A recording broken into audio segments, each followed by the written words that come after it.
Pharaoh Tutmos III wasn't just a king, he was a god, the living embodiment of Horus, and his word was law, his power absolute.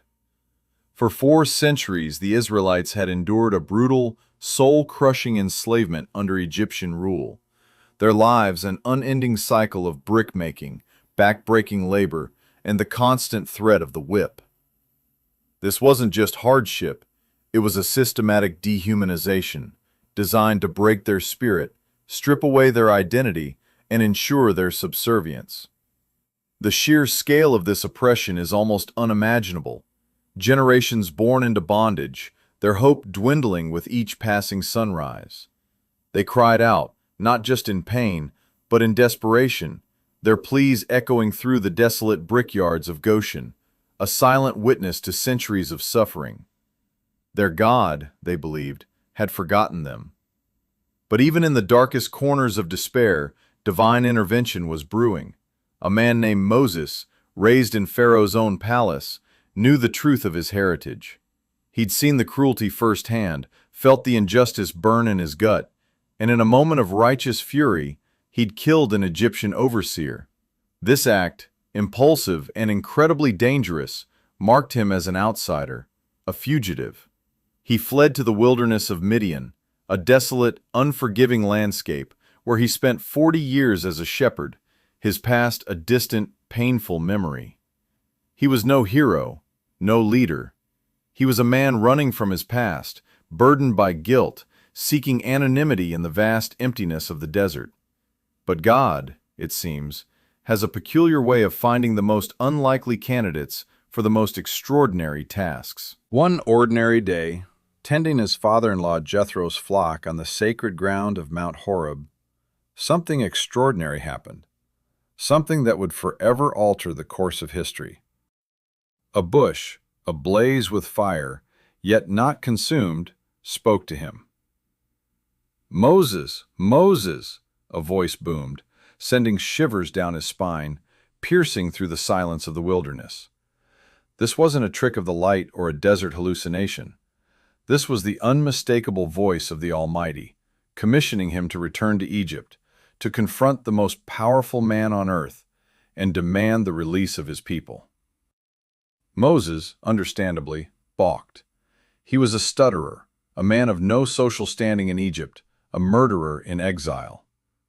"Who am I," he stammered, his voice laced with doubt, "that I should go to Pharaoh?" The sheer audacity of the command, the impossible odds, would have crushed anyone else.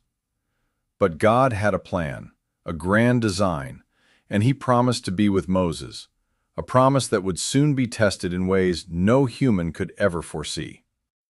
Moses, armed with divine assurance and the reluctant support of his eloquent brother Aaron, finally stood before Pharaoh Thutmose III. Imagine the scene, a former fugitive, now a prophet, confronting the living embodiment of Egyptian power. Pharaoh, surrounded by his priests and advisors, likely scoffed at their demands, a dismissive sneer playing on his lips.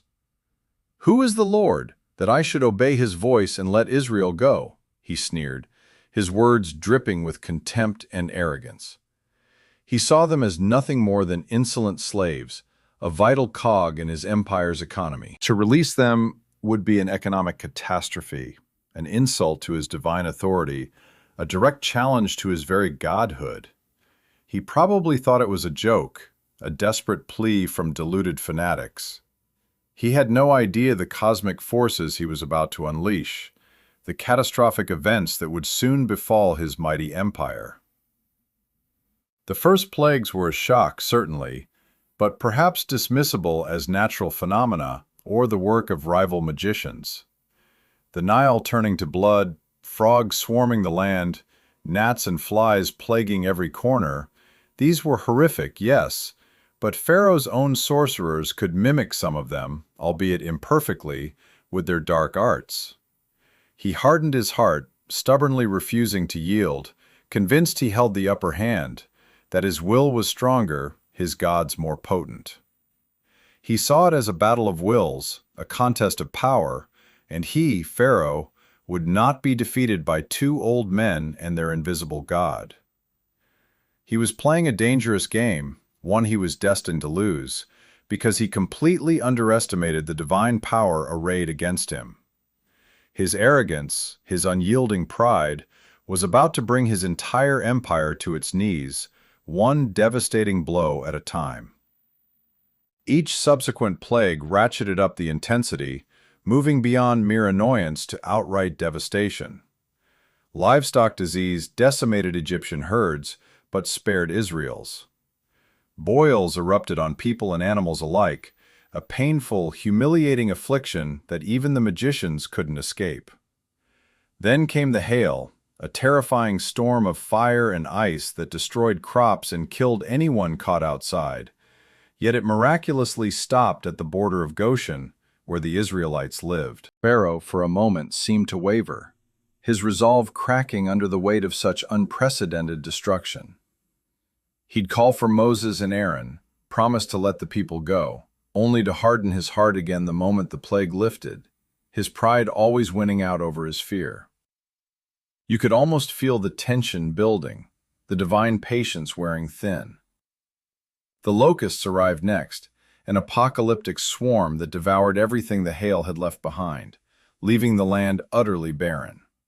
Darkness, a thick, palpable gloom, descended upon Egypt for 3 days, a darkness so profound you could feel it, while the Israelites enjoyed light in their dwellings. These weren't random acts of nature.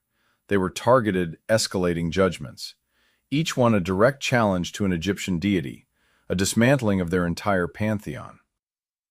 The Nile, their source of life, was defiled. The frogs, symbols of fertility, became a nuisance.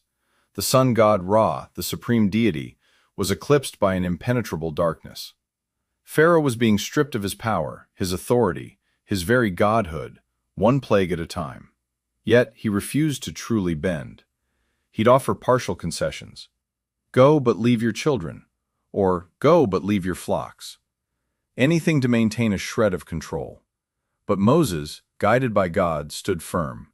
Not a single hoof, not a single person would be left behind. It was all or nothing. Then came the final, most terrible plague, a judgment so swift and devastating it would forever scar the Egyptian psyche. God declared that he would pass through Egypt, and every firstborn son, from Pharaoh's heir to the firstborn of the lowliest slave, and even the firstborn of every animal, would die. This was an unthinkable horror, a direct assault on the very future of Egypt, a cataclysm that would leave no household untouched. But for the Israelites, there was a way to be spared. They were instructed to sacrifice a lamb, smear its blood on the doorposts of their homes, and eat the roasted lamb with unleavened bread and bitter herbs. When the angel of death passed over Egypt, it would see the blood and pass over their homes, sparing their firstborn. This night would become known as Passover, a perpetual reminder of their deliverance. The wailing that night was unlike anything ever heard before or since. A cry of anguish rose from every Egyptian home as the firstborn fell, a collective scream of grief and terror that echoed through the silent streets. Pharaoh, finally broken, his heart shattered by the death of his own son, summoned Moses and Aaron in the dead of night. "Get out!" he commanded, his voice raw with despair. "Go, you and the Israelites. Go, worship your Lord as you have requested. Take your flocks and herds, as you have said, and go, and bless me also." This wasn't a negotiation, it was a desperate plea. The Egyptians, terrified that they would all die, urged the Israelites to leave quickly, even giving them gold, silver, and clothing to expedite their departure. After 430 years, the Israelites were finally free. They left in haste, a vast multitude of over 600,000 men, plus women and children, carrying their unleavened dough, for they had no time to let it rise. They were led by God himself, a pillar of cloud by day and a pillar of fire by night, guiding them toward the promised land. But freedom, it turns out, is rarely simple. And Pharaoh's change of heart was as fleeting as the desert wind. As soon as the immediate terror subsided, his pride and rage resurfaced, burning brighter than ever. He realized the colossal mistake he'd made, the economic and spiritual blow he dealt his empire. His slaves, his workforce, his property were gone. He couldn't let them escape so easily. He would not be defied. He would not be humiliated. So, he mustered his elite chariot army, 600 of his finest chariots, along with all the other chariots of Egypt, and set out in hot pursuit. The Israelites, meanwhile, found themselves trapped, their backs against the vast, impassable waters of the Red Sea, the desert stretching endlessly before them, and the thunder of Pharaoh's approaching army growing louder behind them. Panic began to ripple through the newly freed people. They cried out to Moses, their hope turning to despair, their freedom seemingly snatched away before it had truly begun. What could possibly save them now? What would Moses do when an entire army bore down on a trapped, unarmed nation, with nowhere left to run? The thunder of Pharaoh's approaching army grew louder behind them, and panic rippled through the newly freed people. They cried out to Moses, their hope turning to despair, their freedom seemingly snatched away before it had truly begun. What could possibly save them now? What would Moses do when an entire army bore down on a trapped, unarmed nation, with nowhere left to run? But to truly understand the desperation of that moment, to grasp the sheer terror pinning the Israelites against the Red Sea, we need to rewind a bit. We need to go back to the source of their freedom, to the epic showdown that led them to this impossible precipice, the plagues of Egypt. Because those plagues weren't just random acts of God. They were a meticulously orchestrated dismantling of a superpower, a divine masterclass in liberation that set the stage for this very confrontation. You see, the story of Moses leading the Israelites out of Egypt isn't just about one miracle. It's a cascade of them, each one building on the last, each one designed to break the iron will of the most powerful man in the ancient world. Pharaoh wasn't just a king, he was considered a living god, a divine ruler whose word was law, whose authority was absolute. And for 400 years, his people had enslaved the Israelites, crushing their spirits, forcing them into brutal labor. God had promised Abraham centuries earlier that his descendants would be a great nation. But here they were, a nation of slaves. Something had to give. Moses, chosen by God at the burning bush, had returned to Egypt with a terrifying message for Pharaoh. "Let my people go." Pharaoh, predictably, scoffed. He hardened his heart, doubled down on the oppression, and made the Israelites' lives even more miserable. He had no intention of releasing his free labor force, his human engine of empire. He believed his gods were stronger, his power unchallengeable. And that's when the plagues began. 10 devastating judgments, each one targeting a specific aspect of Egyptian life, each one a direct challenge to a specific Egyptian deity. The Nile, their lifeblood, turned to blood. A direct assault on Hapi, the god of the Nile, and Khnum, the ram-headed god who guarded its source. Frogs infested their homes, their beds, their food. An attack on Hecate, the frog goddess of fertility. Lice and flies swarmed, making life unbearable, defiling everything. The plagues escalated with terrifying precision, each one designed to dismantle Pharaoh's power and expose the impotence of the Egyptian gods. Boils erupted on skin, livestock perished in droves, and hail, unlike anything ever seen in Egypt, rained down, destroying crops and shattering trees. Pharaoh, for brief moments, would waver, his resolve cracking under the relentless assault. He'd summon Moses and Aaron, promised to release the Israelites, only to retract his word the moment the plague lifted. It was a cruel game of cat and mouse, a dance between divine judgment and human stubbornness, with the lives of thousands hanging in the balance. Each time he reneged, the next plague was more severe, more inescapable, pressing down on Egypt with an almost unbearable weight. Locusts, a biblical metaphor for utter devastation, descended in swarms so vast they blotted out the sun, devouring every green thing left standing. Then came 3 days of oppressive darkness, a tangible blackness that could be felt, plunging Egypt into a terrifying, isolated gloom. Imagine the psychological terror of that. Unable to see your hand in front of your face, confined to your home, the world outside a terrifying void. This wasn't just an inconvenience. It was a profound spiritual attack, challenging the very essence of Ra, the sun god, the supreme deity of Egypt. Each plague wasn't just a natural disaster. It was a direct assault on a specific Egyptian god, systematically dismantling their pantheon and proving the supremacy of the God of Israel. But even after these 9 devastating plagues, Pharaoh remained unyielding. His heart, the Bible says, was hardened. Was it his own pride? Or was God actively hardening it to demonstrate his full power? This theological debate aside, the practical outcome was clear. Pharaoh would not let Israel go.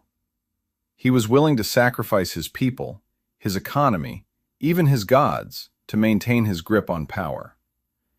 This stubbornness set the stage for the final, most horrific plague, one that would break Pharaoh's will entirely and forever etch itself into the memory of both Egyptians and Israelites.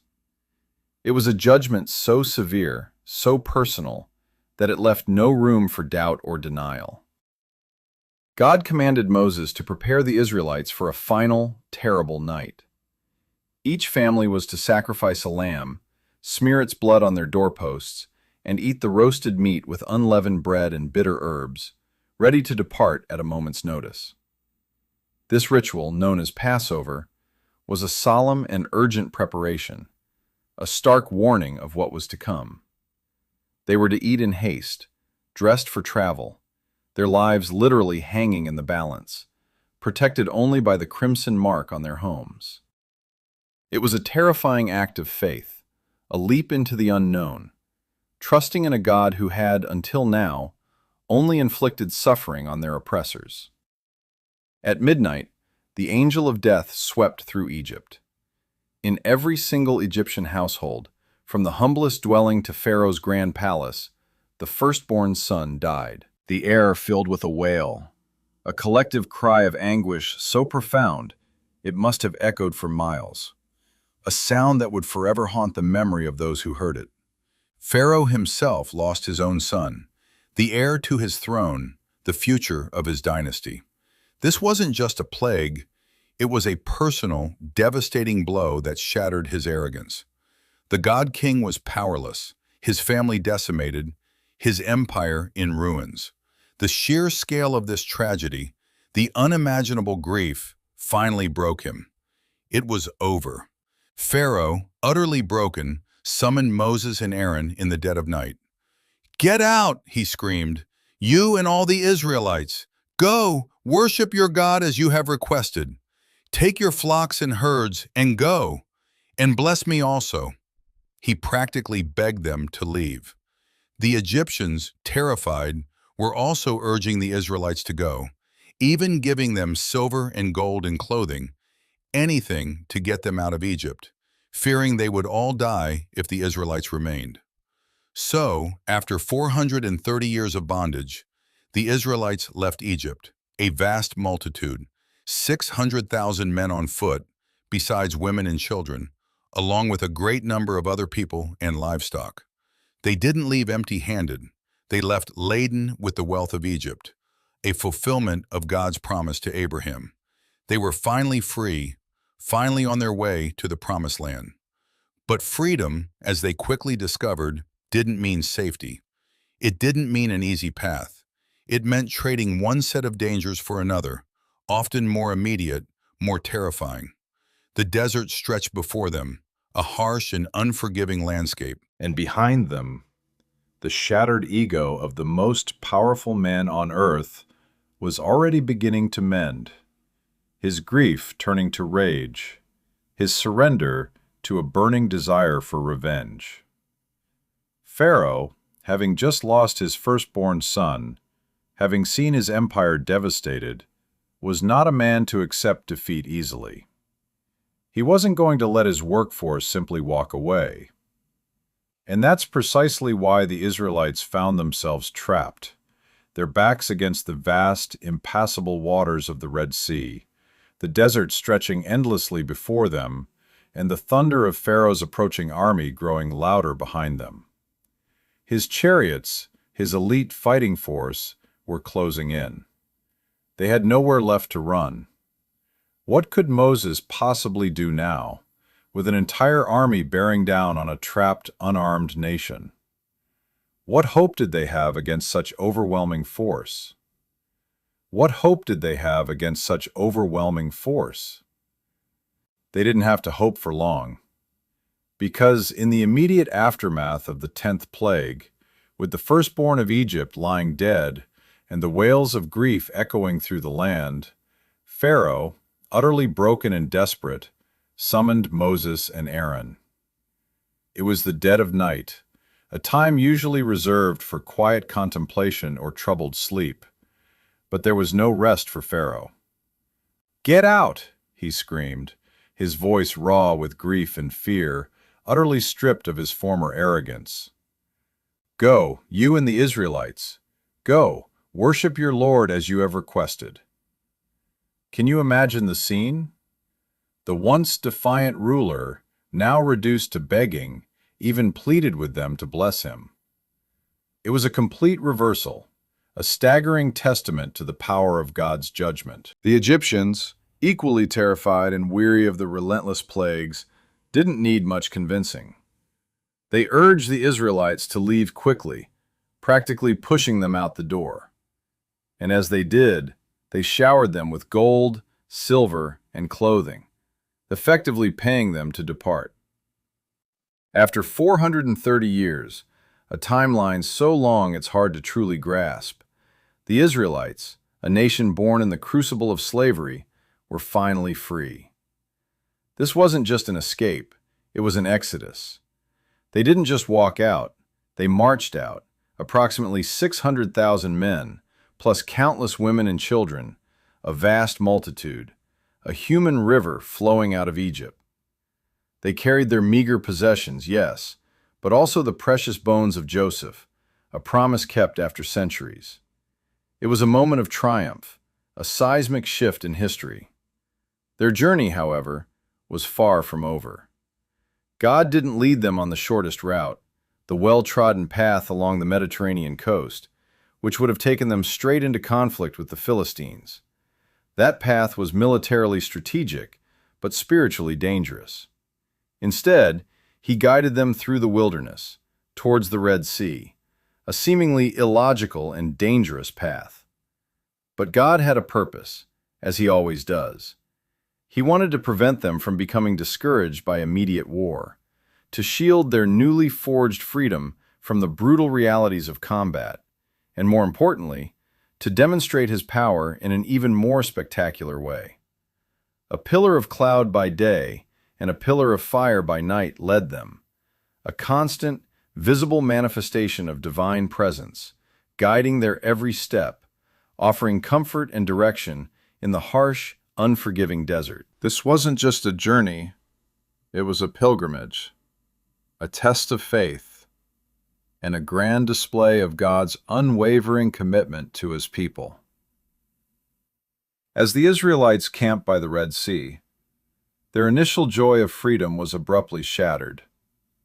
Pharaoh, in a stunning display of his hardened heart and twisted pride, had changed his mind again.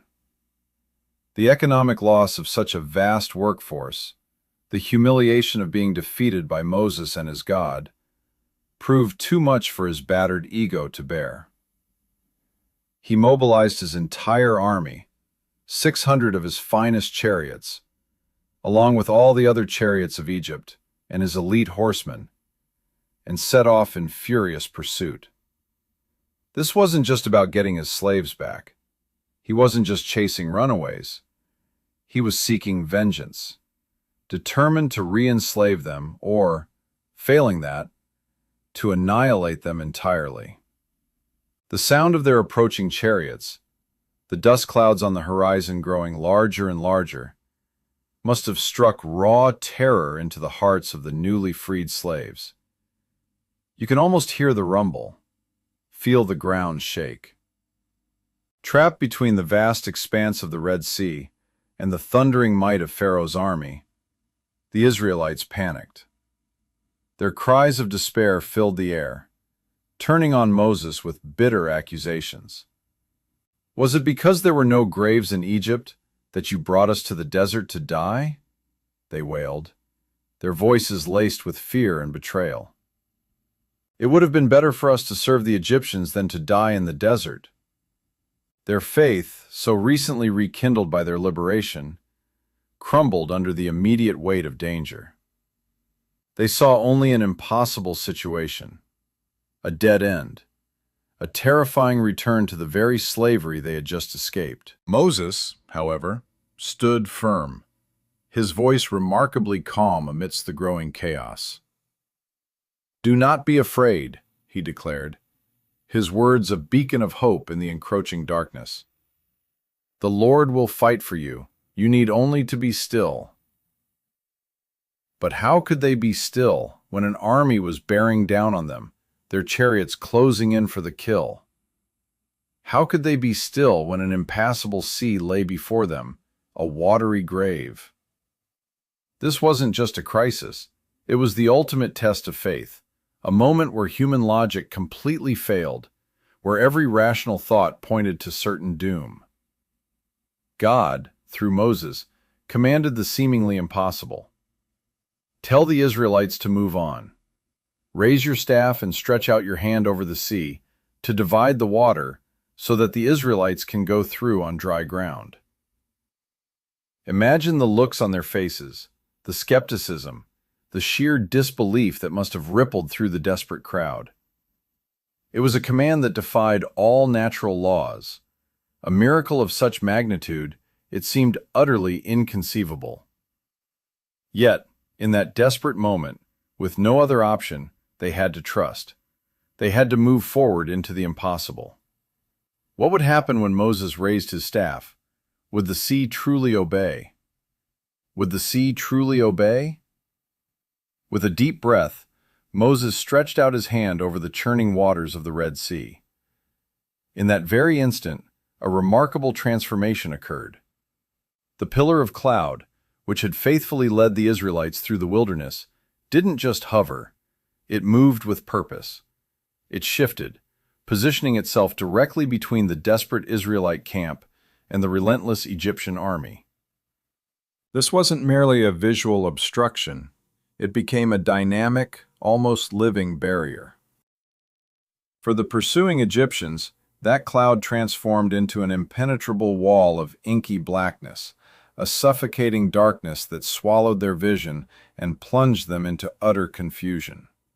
Their chariots, their horses, their soldiers all became disoriented, their furious pursuit slowing to a crawl. But for the Israelites, the very same cloud glowed with a soft, guiding light, illuminating their path forward. It was a divine sleight of hand, a physical manifestation of God actively engaging in the battle, holding back their oppressors just long enough for the truly impossible to unfold. The stage was now set, not for a simple escape, but for the greatest, most miraculous exodus in human history. A defining moment that would forever etch the relationship between God and His chosen people into the annals of time. Then the truly miraculous began. No gentle breeze, no subtle ripple. Instead, a strong east wind, a relentless force driven by an unseen divine power, began to howl. It wasn't a momentary gust. It blew with an unwavering intensity, ceaselessly pushing back the colossal waters of the Red Sea. This wasn't a quick parting. It was a mighty, sustained effort, working through the entire night, hour after agonizing hour, meticulously carving out a dry pathway right through the very middle of the vast sea. You can almost feel the awe, the sheer terror, the disbelief that must have gripped every single Israelite as they watched. The waters, once a formidable, endless expanse, began to pile up on either side, forming towering, shimmering walls of liquid. These colossal, watery edifices, defying all known physics, stood held back by an invisible, omnipotent force. The seabed, which just moments before had been a treacherous, muddy, impassable quagmire, transformed. It became firm, dry ground, a solid, walkable path revealed where absolutely none had existed. This wasn't a natural phenomenon that could be explained away by science or coincidence. This was a direct, undeniable act of God, a blatant defiance of the very laws of physics he himself had established. With this impossible path now clearly laid out before them, Moses, with a voice surely filled with a mix of awe and unwavering conviction, commanded the Israelites to move forward. Imagine the sheer scale of the scene unfolding before you. Hundreds of thousands of people, an entire nation on the move. Their livestock, their sheep, goats, cattle, jostling nervously. Their carts, laden with their meager possessions, creaking under the weight of their desperate hope. Slowly, hesitantly at first, a ripple of fear and wonder passing through the crowd, they began to step onto the dry seabed. Then, with growing conviction, as more and more made the impossible journey, they pressed on. The sheer magnitude of this exodus, walking between those towering, shimmering walls of water, must have been an overwhelmingly sensory and emotional experience. Children would have instinctively clung to their parents' legs, their eyes wide with a mixture of wonder at the incredible sight and an understandable fear of the unknown. The older generation, many of whom had known nothing but the crushing yoke of slavery their entire lives, would have felt an indescribable mix of profound relief and an even deeper, more profound awe. This wasn't just a journey from one place to another. It was a profound spiritual awakening, a tangible, undeniable experience of God's immense power and his unwavering faithfulness. It was the ultimate proof that he truly was the God of the impossible. Meanwhile, just a short distance behind them, the Egyptian army, their chariots and war horses, now unimpeded by the thick cloud of darkness that had previously confounded them, pressed forward into the miraculously parted sea. Pharaoh, his heart hardened by generations of absolute power, and his mind blinded by an unbridled rage and an arrogant sense of entitlement, saw only the fleeing slaves. He completely failed to grasp the impossible, supernatural nature of the path they were traversing. In his hubris, he believed he had them trapped, an easy catch in this watery canyon, a final, decisive victory within his grasp. His heavy chariots, designed for the open, relatively flat desert terrain, immediately began to struggle on the miraculously dry but still uneven seabed. The ground, though firm, was not smooth. Their wheels, designed for speed, began to clog with the fine silt and remnants of marine life. Their progress subtly but significantly slowed. It was a crucial early sign that something was terribly, terribly wrong. They were, without realizing it, entering a meticulously laid trap, relentlessly pursuing a people who were protected by a power infinitely greater than any Pharaoh could ever command. The Israelites, one by one, family by family, made their painstaking way across the seabed. This journey, though undeniably miraculous, was not instantaneous. It wasn't a quick dash.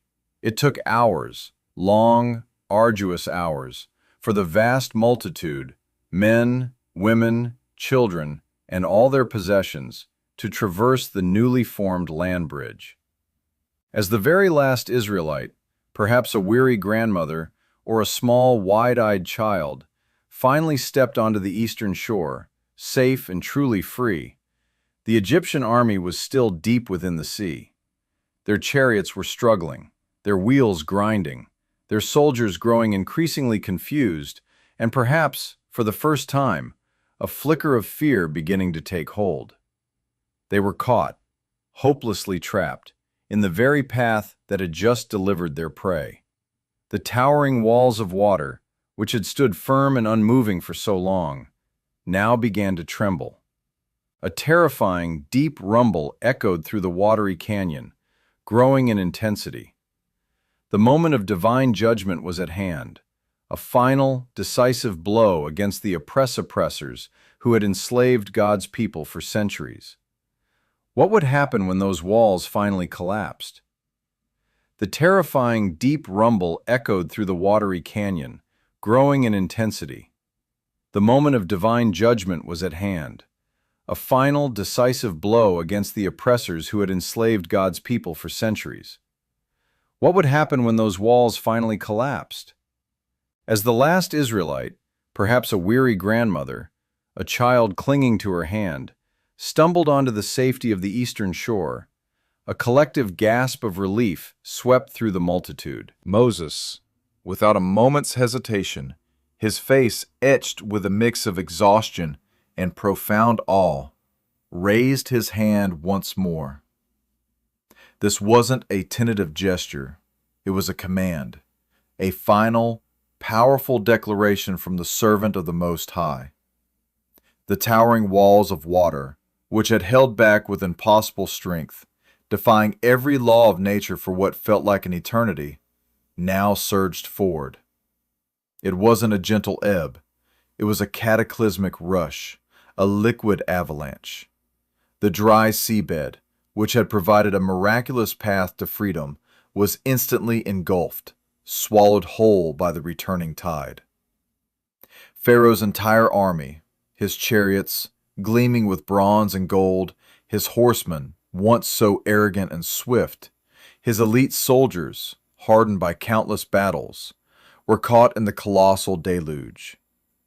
They had pursued with relentless malice, their hearts set on destruction, and now they met it. There was no escape, no higher ground to scramble to, no mercy to be found in the churning depths. The roaring waters crashed down upon them, a deafening symphony of destruction, swallowing every man, every horse, every chariot in a maelstrom of foam and fury.